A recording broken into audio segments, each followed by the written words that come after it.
Hello and welcome to Universal Studios Hollywood. We have so much to look at, so let's just start and head in the park.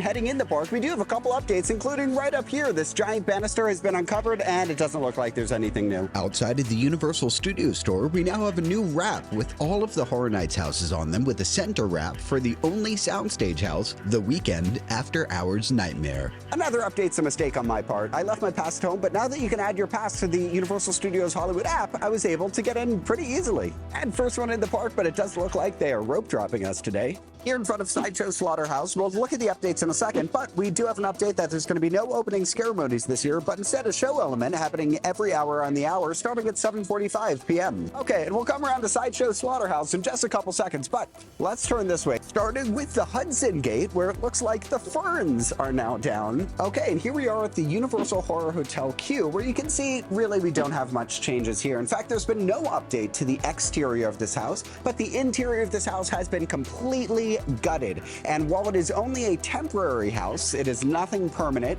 They have announced that they will be using this as a permanent location for Halloween Horror Nights moving forward. Speaking of Horror Nights, let's turn over here to La Llorona, where we do have some more announcements, including the floating children scene is going to be here. The original narrator from the La Llorona maze has come back for this iteration. The mouth-eating La Llorona is back.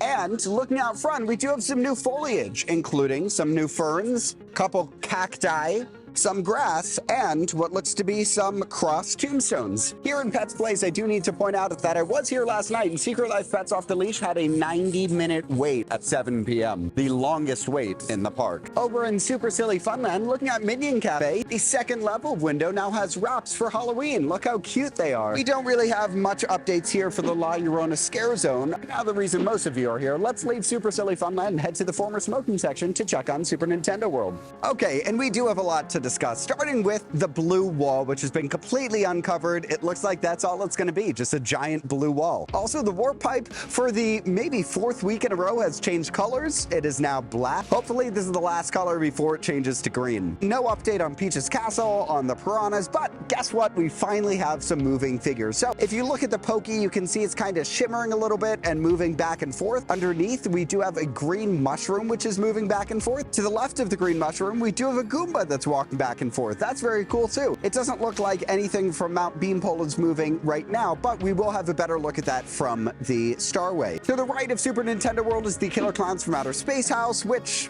we didn't really have much of an update on. We'll check later on the studio tour. To the left of Super Nintendo World is the former commissary area, which doesn't have too much of an update other than there has been a fence constructed around it and appears to have an opening in the fence. Looking at the creative campus, well, we can't really see much from this angle. I want to show a new angle, which is driving up this morning into Universal Studios Hollywood. It just gives you a little bit of a different perspective as to how big this building is going to be. Now, every time I leave the former smoking section, I do have to say, do not smoke, it kills you. Down the Parisian streets in the Pueblo del Terror Scare Zone, outside of the VIP Experience Luncheon, you can see this really cool setup here for the RIP tour. All the houses are represented, except the Weeknd, I think. I don't see the Weeknd up there. Nothing really new in the Haunted Forest outside of the Animal Actor section, except these lights. There are two moving headlights, one here and one on the other side, likely to create some sort of atmospheric lighting effects. And back here at Sideshow Slaughterhouse, where the only big update is we have these new signs underneath the figures, and this figure has been changed into a clown. It used to be a two-headed lady, but apparently that has been moved to this booth right back here, and this booth has been completely covered up. And here's our look at the Celebramos Dia de los Muertos area, where they're actually going to be using the bar today for a private event, along with the Coca-Cola refreshment. So this is probably as close as it's going to be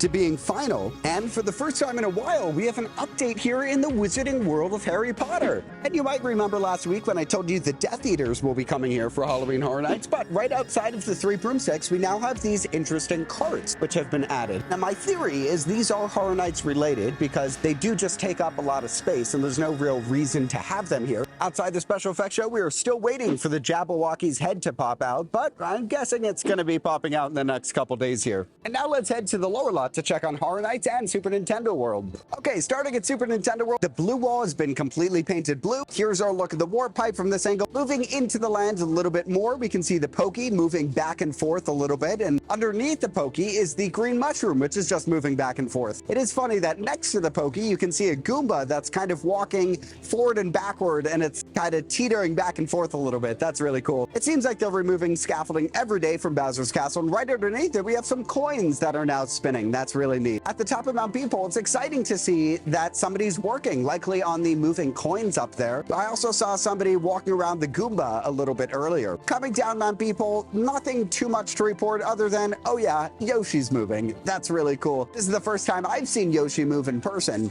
The Yoshi figure is really unique because not only does it walk in circles, which is neat, adding some 3D motion, but it also waddles its feet a little bit. So it actually has a little bit of motion there. Other than that, I do need to point out the fact that I've seen a lot of people point to Super Nintendo World, and every single person has either called it Mario Land or Mario Kart Land. So I think we just need more Super Nintendo World specific merchandise and advertisements and everything so people know the real name of the land. Now moving to the right of Super Nintendo World, we have the Alucard Trading Company. Alucard is Dracula backwards. This is the Universal Monsters Legends Collide house. And we did learn this week on Twitter that Slash, who composed the theme for this house, composed an Egyptian style theme. We do have not one, but what appears to be two dead figures outside the house. We don't have anything new to report in the back of the house or zooming up towards Killer Clowns from Outer Space. Not much to see there either, but we will see stuff from the studio tour. We do have a Harold Kopowitz Halloween Horror Nights clapboard, and this is going to be a meeting location for Halloween Harry. Now, all this talk about Horror Nights, let's head to the Curious George parking structure for a second to check out the Halloween and Scarecrow mazes. Okay, and here in the Curious George parking structure, let's take a look at the Scarecrow the Reaping and Halloween houses over here, and we have a lot to look at. Let's start over here on the right, where the first thing we can see is this giant hill, which has almost shrunk by 2/3 in size. It used to go all the way to that retaining wall on the right-hand side. You can still see images of it on Google Maps and Apple Maps, but it has shrunk drastically. They're likely going to repave this to add for more car parking and storage areas. Now, right next to the hill, I do need to point out that one of the advantages of coming here so early is you get to see beautiful landscapes like this and beautiful sunrises. Now, next to the hill, of course, is the Scarecrow the Reaping house. And I think the story of this week is just how clean everything looks. Now, I know Scarecrow the Reaping house just in the last week has had a lot more vines and brush grow on it, but the area outside of it and around it has gotten a lot cleaner, and that is because Horror Nights is 1 week away. Other than that, we don't have much to say at Scarecrow the Reaping house, but moving over to the Halloween house, one of the biggest things to note is that we now have what appears to be a huge fan right outside the house. Other than that, we have no updates with the house. But while we don't have an update to the Halloween house, we do have an update to the Curious George parking structure, where you can see these black tarps have been added on the outside, and coming on the inside, these new metal slats have been added and are likely going to be placed throughout the entirety of the side of this parking structure. Okay, and we're back. Now let's head to the lower lot to check out some updates. And the first thing we're going to look at isn't over here at Super Nintendo World, it's over here. Oh yeah, we now have the Weeknd After Hours Nightmare Bar. We knew this was coming, right? Let's head up and see what we can see. And while they've blocked off the seating on top of Jurassic Outfitters, on top of Jurassic Cafe, we do have a couple things to note. The first being these red velvet ropes. The second are these wrapped pylons, which kind of give it an exclusive after-hours feel. Peering over the edge here, we do get a very interesting view of the Pokey. This is about as close as we can get in the park to it. Okay, talking Horror Nights and talking food, it's got me wanting to go to Universal City Walk Hollywood to check out a couple updates there, including Toothsome Chocolate Emporium and Savory Feast Kitchen. Okay, and here we are at City Food, but before looking at Toothsome Chocolate Emporium and Savory Feast Kitchen, we have one thing to look at right here in Universal City Walk, and that is the Nintendo Switch activation, which unfortunately is only here for this weekend. Inside, you can play Mario Strikers Battle League, Nintendo Switch Sports, and Kirby and the Forgotten Land. I did do a live stream a couple days ago where I got to play all three of these, and I am not a gamer, but I had a great time. Outside of the activation, they do have a warp pipe photo op, and here is my photo from it. And right next to the Nintendo Switch location, we have an update on Starbucks coffee. I also did hear that this Starbucks is potentially expanding to include the former Blaze Pizza location. Two reasons why I might believe this rumor. One is that we still do have the Starbucks sign out front and a new temporary sign that's been added in last week. Also, they have removed the Blaze Pizza sign, but not the Starbucks sign. Interesting. Now, of course, next to the Nintendo Switch activation is the Toothsome Chocolate Emporium and Savory Feast Kitchen. Let's take a closer look. Starting at the bottom, there's just so much activity going on, from the brickwork over there on the right side to the generator over here on the left side, and it looks like there are workers on site today, which is exciting. The lights are not on inside, so it's very difficult to see inside and on that second level, but we don't really have too much updates there. And here from the right side, you can just see a slightly different angle where you can see scaffolding inside, and going up, we can see that one of the chimneys has been revealed. Now, this is just the base layer. We're going to get some thematic elements coming soon. Okay, now back to Jake in the lower lot.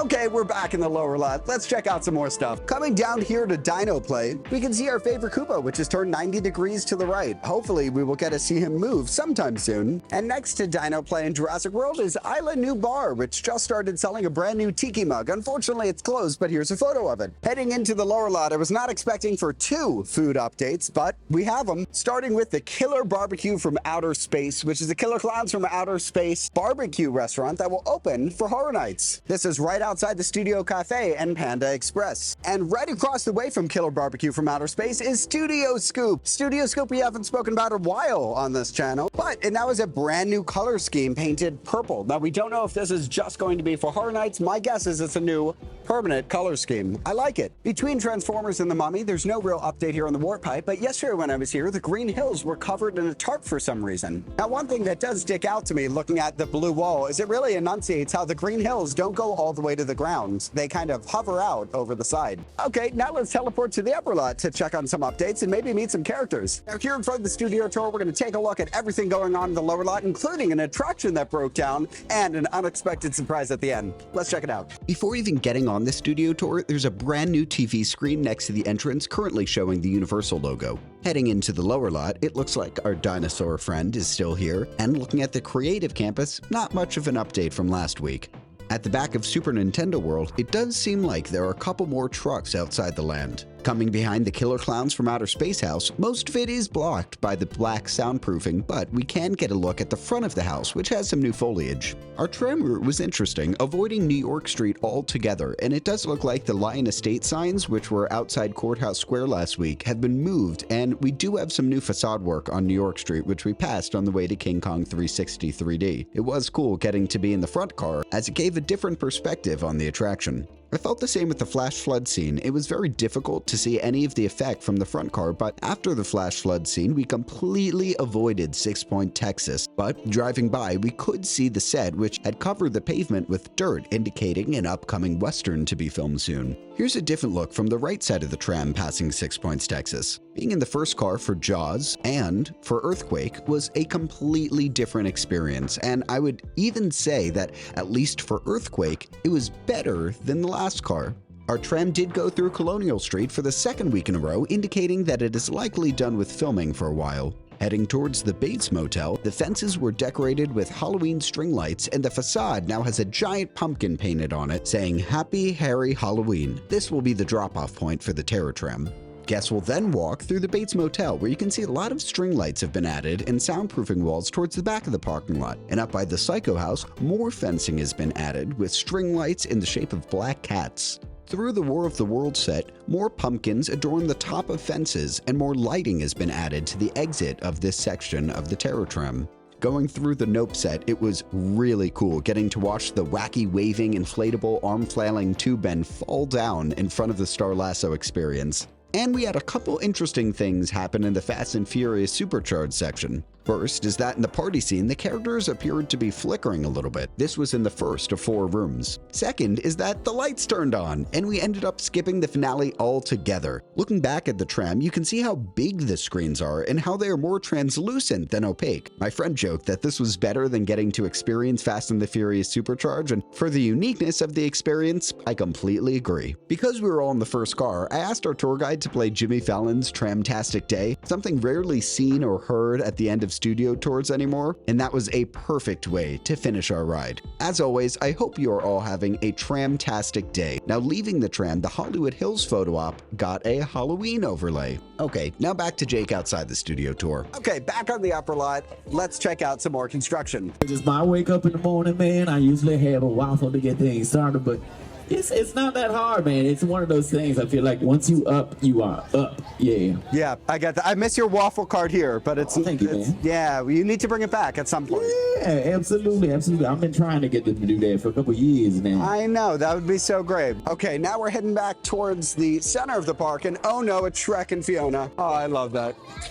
Outside of the animation studio store, here's a look at wait times. Just over an hour after park opening, everything's relatively short with the exception of the Simpsons ride, which is about 45 minutes. Now, let's take a look at the Horrors of Blumhouse House, where it just looks like they've added way more speakers and lights towards the top, but because it is a windy day, it looks like we have some movement over here, and we might be able to see into the house a little bit. And this is our view.